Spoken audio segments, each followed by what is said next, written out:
歡迎大家嚟到寵愛你。話說咧，我最近咧覺得自己同貓咧有多咗緣分。係點解？因為有一日咧，我去咗陪我媽去一間裝修嘅公司啦，嗰度就出現咗2隻貓，跟住係好得意啦，好嗲啦，咁我就同佢玩啦。咁玩完之後咧，我個行程咧就係要同我媽咧一齊咧去探一個親戚朋友嘅屋企，跟住一入到去咧就發現，咦，又係貓。睇嚟咧，可能連個天都想我開始領養一隻貓。咁但係喂，你成日見到啲貓就係想領養隻貓，咁但係其實你一擘大就係咁見到人嘅喎，會唔會想養個人咧咁？尤其是係你兩個。好，考慮下先，我哋而家聽下醫生係咪同我哋講先。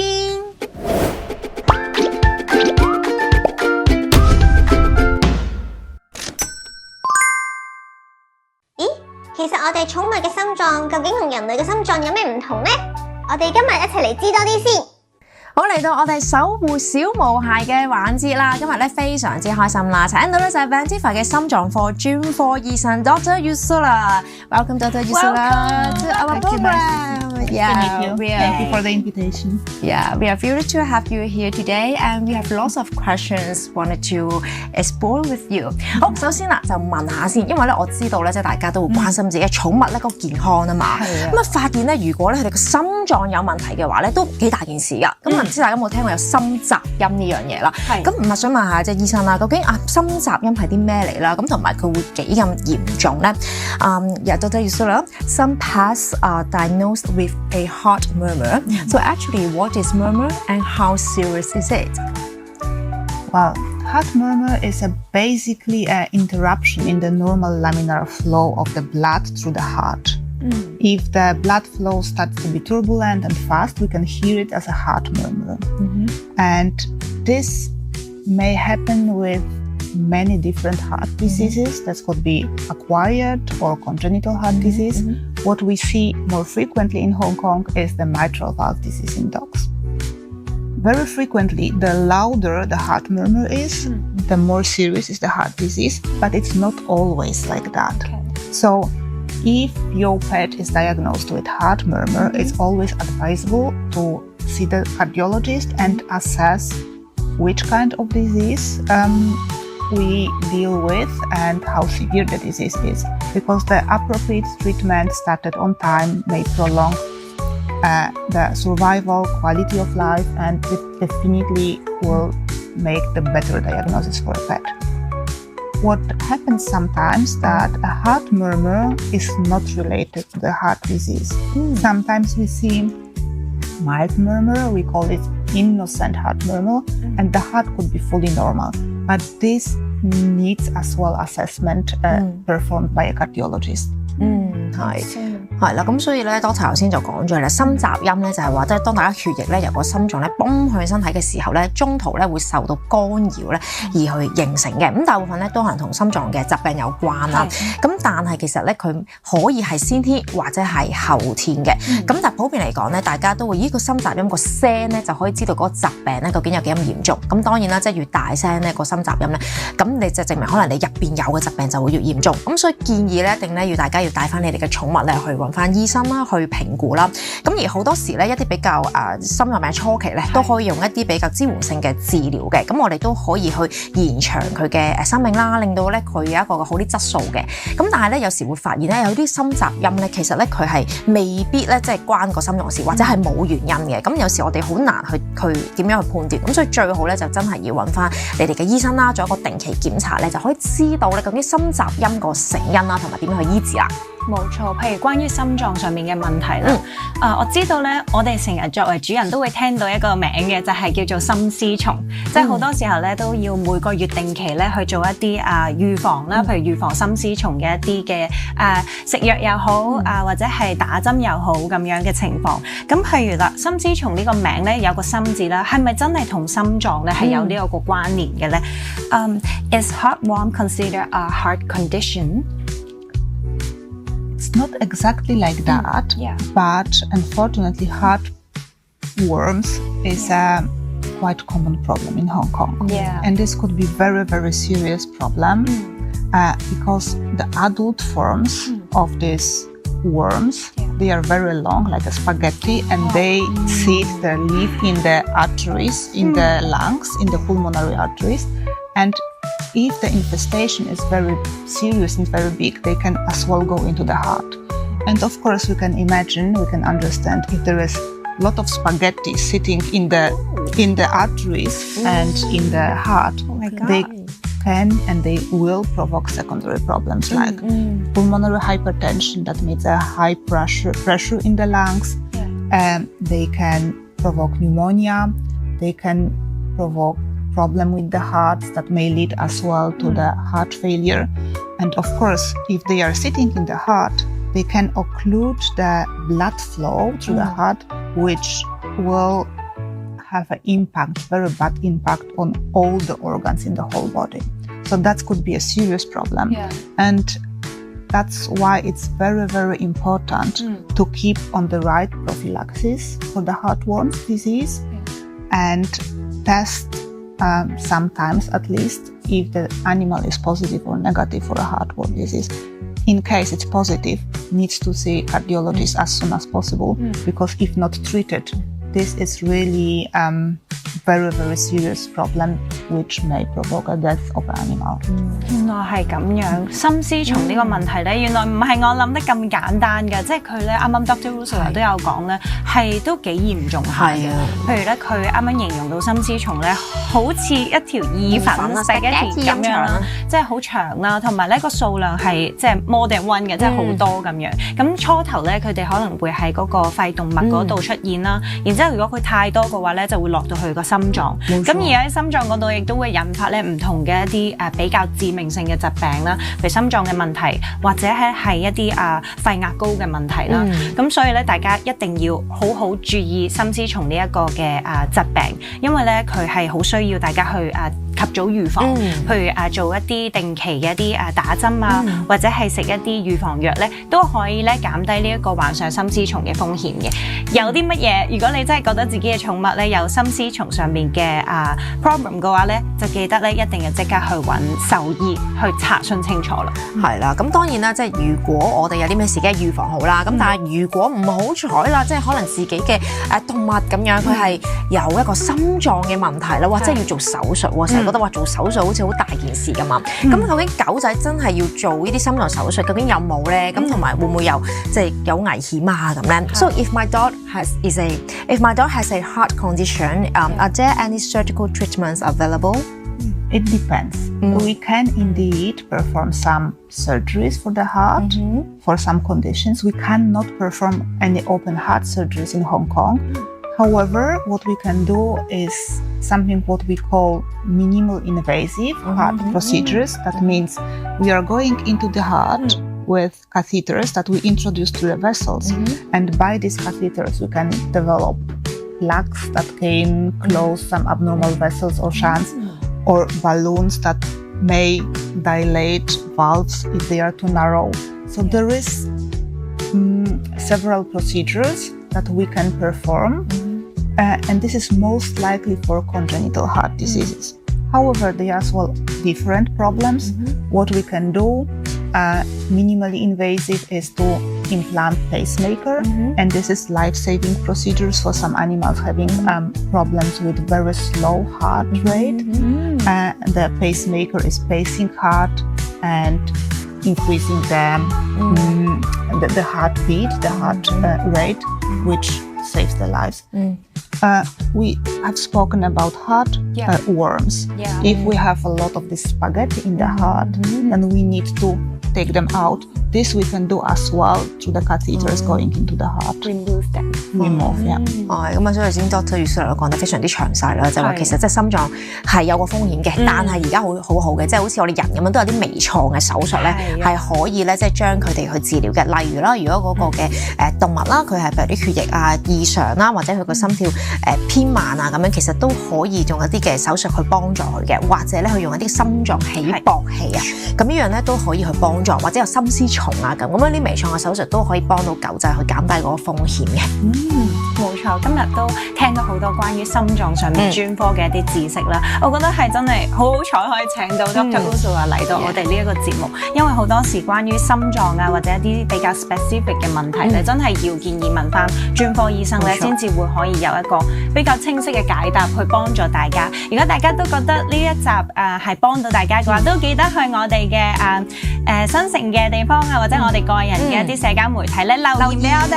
係啦，今日再次多謝晒，多謝 Thank you so much，Thank you。哇！我哋真係要好好守護我哋寵物心臟健康啊！今日知咗好多嘢啊！耶！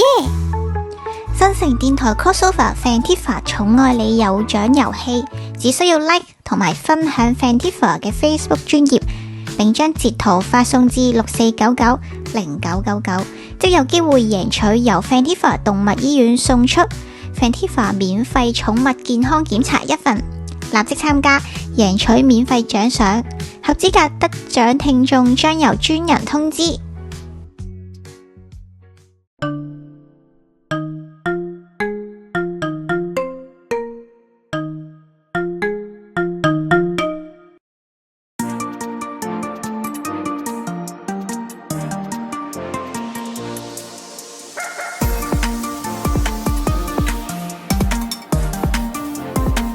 Maximilian Poodle jump and play. His fur so white, brightens the day. Momo chase him fast away. Leslie Bosley bark hooray. In the yard they run around. Paws and tails make happy sound. Maximilian's joy truly profound. Siblings' love is always found. Maximilian Poodle, you're our star with Momo. Leslie Bosley not far.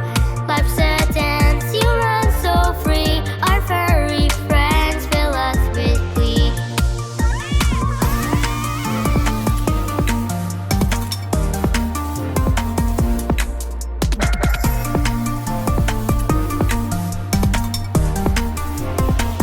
Maximilian Poodle jump and play.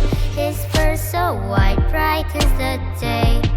Momo chase him fast away. Leslie Bosley bark hooray. In the yard they run around. Paws and tails make happy sound. Maximilian's joy truly profound. Siblings' love is always found. Maximilian Poodle, you're our star with Momo. Leslie Bosley not far. Life's a dance, you run so free. Our furry friends fill us with glee. Maximilian Poodle, you're our star with Momo. Leslie Bosley not far.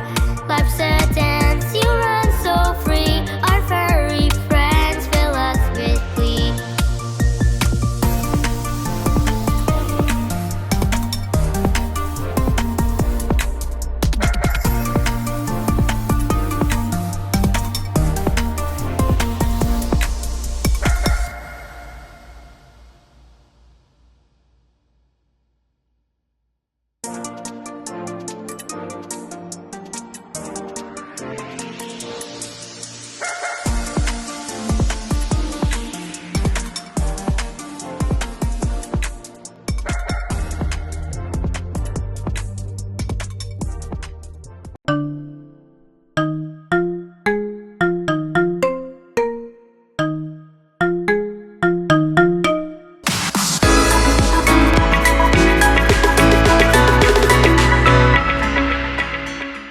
歡迎大家嚟到我哋嘅寵愛故事，我哋今日又請到 Chloe 嚟到我哋嘅節目啦，係啦。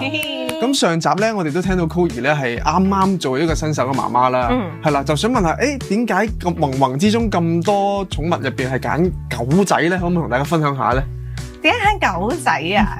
嗱，我又驚貓嘅，跟住咧係啦，其他冇毛又驚人嘅，係我人又敏感嘅，跟住然後咧其他嘅動物如果係冇毛嘅話，嗰啲我又更加驚嘅，係啦，咁所以同埋我自己真係好中意狗仔嘅，係啦，咁我所以當時就決定不如領養隻狗仔啦咁，但係我覺得之前係點解有呢個？我冇話衝動咯，點樣即係點解突然間有呢個 idea，係有呢個 idea 係啦，係因為本身屋企即係我見媽咪退咗休，咁佢又好似成日都好得閒咁啦。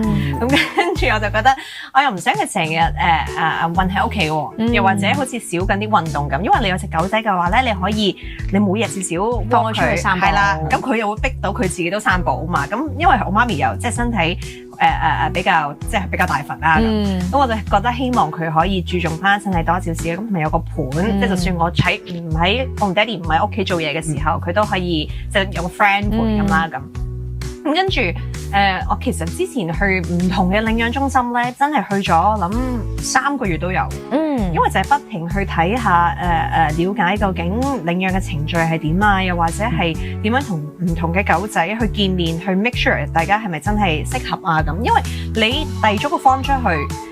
其實咧佢都係即係唔同嘅領養中心咧，都有好多唔同嘅程序要跟嘅。即係第一，佢哋要睇你嘅屋企條件啦，你嘅經濟條件啦，跟住同埋你嘅過往嘅經驗啦，跟住再加上就係你除咗你自己個人嘅嘢之外，你仲要睇埋隻狗仔咧係咪中意你嘅。點樣睇到？即係嗱，去到領養中心，譬如我對嗰隻 Poodle 一見如故啦，咁到嗰間中心係咪就會放出嚟，即係俾你玩下咁樣？點樣睇到個 interaction 可以睇得出你哋可以係配對成功咧？嗱，首先咧佢要睇翻呢隻狗仔本身自己嘅過往經歷嘅。咁如果譬如咧，尤其是領養中心咧，好多嘅 WOWO 咧已經可能去咗啲唔同嘅foster 度幾轉㗎。咁佢哋可能係又因為唔同嘅原因被棄養啦，咁所以咧佢哋可能比較個性格係敏感啲嘅，或者係一係就嗌好多嘅，即係嗌到一個地步咧係佢未必。如果你想同佢出街，又或者你行入去個圈圈度想摸佢嘅話咧，佢係匿喺個粒頭嘅。係啦，咁而之前我都聽過佢哋好多唔同嘅職員都會話，就係即係有唔同嘅foster 或者嘗試去領養一啲狗仔啦，翻去啦。咁但係咧發現同隻狗仔係完全冇 interaction 嘅。因為佢唔肯或者佢自己驚咗人。係啦，咁就變相咧就要退翻去個中心度。咁成件事就好冇咗本身個意義，即係隻狗仔本身就以為哎呀揾到個新屋企啦，點知喺嗰度住3個禮拜，你又掟翻佢翻去領養中心。咁呢件事係一個好唔好嘅 loop 嚟嘅。係啦。咁所以你嗰時你同你嗰隻狗仔係點樣配對到咧？哇！呢個真係揾得耐，呢個真係緣分嚟嘅。我嗰陣咧同媽咪睇咗幾轉㗎啦，跟住咧，但係好多狗仔，就算你行過去同佢玩，好 vibe 到，跟住大家個條件又吻合，即係佢亦都可以俾即係一個人住嘅 family 去湊啦都好。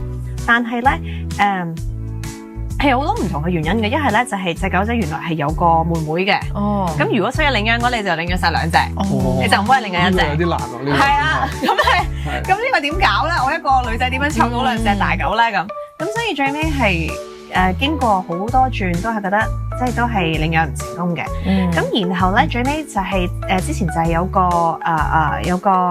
朋友就 DM 我就問我，佢話我聽講就係話你近排去領養中心度睇唔同嘅狗仔喎咁，跟住我話係啊，咁佢就話原來咧佢有個朋友就WOWO，咁就佢哋係一個新嘅 family 嚟嘅，咁但係就話個屋企個 family member 啱啱出咗世，咁但係就有濕疹。係啦，咁就即係冇辦法養咗隻 Poodle，咁我就同佢講話，不如你試下睇下係咪真係處理唔到先啦。即係我話唔希望呢個係一個貿然嘅決定。咁跟住之後大家都3個月冇聯絡㗎。咁點知就係3個月之後啦，跟住佢就係同我就係直情係打俾我，就話佢話唔得啦，原來 BB 女真係對狗仔嘅敏感好嚴重咁。跟住佢話佢哋希望有一個係佢哋信得過嘅朋友去即係 take over。咁跟住我就話咁好啦，咁我就即係就去見狗仔咁，跟住就順理成章地發生啦。係啊，即係本身係斷咗緣分都3個月，我以為都冇噶啦。係咁，但係之後又3個月之後，佢又揾翻咁，同埋嗰3個月內咧，我去睇其他狗仔咧，大家嗰啲都係念不忘佢，都係冇噶，係啊，同佢最夾咁樣，係啊，所以係整定嘅，我會話係咯。我想問咧，有冇聽過咧？即係之後啦，之後後續，即係如果你領養之後，有啲咩要跟進啊，或者有啲咩要改善啊，或者可能佢有啲咩要求啊咁樣咧？有嘅。如果係一啲大嘅領養中心或者機構嘅話咧，應該 suppose 係每年佢哋都會有啲 follow up 嘅，或者頭3個月咁樣，佢哋就會要上嚟家訪啊，或者係你要不停咁 send 翻啲相同 video 俾機構中心嘅。咁因為佢哋都要負翻責任噶嘛。咁同埋佢哋都會好似有啲醫療上面嘅嘢係會有 follow up 嘅，係啦，即係可能睇佢本身有冇啲咩病痛咁樣。係啦，跟住又或者可能佢哋會幫你安排狗仔嘅啲打針啊，或者係一啲嘅絕育手術嗰啲就會領養中心或者嗰個機構會有啲負責啊。咁如果 Chloe 你自己都係過來人啦，即係點樣作為一個領養嘅人，應該點樣有個心態或者啲咩準備可以話俾你聽，嚟緊都想領養狗狗啊或者貓貓嘅人啊？我覺得咧，真係好老實去同大家講，就係你諗清楚，但係千祈唔好啦！見到哎呀好得意啊，哎呀好可愛啊，見到人哋嗰啲 social media 一身好得意好 cute 啊，咁樣就抱翻去。你唔諗清楚，你抱翻去咧，你真係好唔負責㗎。同埋始終係點解領養中心會有咁多狗仔啫？即係點解同埋咁多，就算唔係領養中心又好，唔係其他機構都好，點解？譬如社交平台、網上平台，大家都成日都見到好多唔同嘅貼，就係話見到有狗仔要一個新嘅屋企，有狗仔要乜咁樣，係因為我諗係大家嗰個顧慮係冇諗清楚咯。我聽過，譬如我最唔中意咧係嗰啲因為移民要唔要狗仔咯。咁你移民你唔係第一日知噶嘛？你今日入紙，聽日就飛咩？冇噶嘛。同埋可以帶埋過去噶嘛？都係帶埋佢過去噶嘛？你 ship 過去都係有限嘅錢，即係移民都咁多錢啦，已經真係嬲啊！所以嗰啲人咧就真係咩都即係諗自己啦，因為始終都係個生命。我成日都講啦，即係寵物。我哋就好多花世界，但係佢喺你世界就真係得你一個嘅啫。係啊，呢個係非常之重要嘅。係啊，所以我就覺得，如果大家有啲朋友係有能力嘅，又或者係覺得自己都有可以有足夠嘅時間同埋呢個心去照顧嗰啲狗仔嘅話咧，不妨領養一下啦。即係啲狗仔好得意好慘㗎，但係佢哋。係啊，所以同埋我哋就要多啲嘅，即係去睇我哋嘅節目啦，係咪？又可以得到咧多啲嘅，即係醫生嘅知識啊嘛，係可以有多嘅分享啦。咁啊，今日多謝晒 Chloe，Thank you。